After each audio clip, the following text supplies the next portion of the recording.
আজকে কার ইঞ্জেকশন আছে? কার ইঞ্জেকশন আছে বাবা? তোমার ইঞ্জেকশন, তোমার ইঞ্জেকশন আছে। হ্যাঁ, আজকে ছিল কাব্য 1.5 মাসের ইঞ্জেকশনের দিন। তাই সকাল সকাল আমি আর মা রেডি হয়ে লাড্ডুকে নমস্কার করে বেরিয়ে গেছিলাম ইঞ্জেকশন নিতে। আমরা সবাই এখানে লাইনে অপেক্ষা করে আছি, আর ও ওখানে নিশ্চিন্তে মায়ের কোলে ঘুমাচ্ছে। ইঞ্জেকশন নিতে যাওয়ার সময় ও মায়ের কোলে বিভোরে ঘুমিয়ে পড়েছিল। তারপর ওখানকার দিদিটা ওর পায়ের নিচে সুড়সুড়ি দিয়ে ওকে ঘুম থেকে ওঠাচ্ছিল, ওকে ওষুধ খাওয়াবে বলে। কোনো রকমভাবে ওষুধ খাওয়ানোর পর আসলো ওর ইঞ্জেকশনের পালা।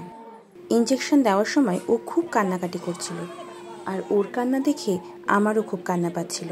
ওদিকে মা ওকে ঠাকুরের নাম শোনাচ্ছিল আর ওর সাথে কথা বলে ওকে শান্ত করার চেষ্টা করছিল, কিন্তু ও কিছুতেই চুপ হচ্ছিল না।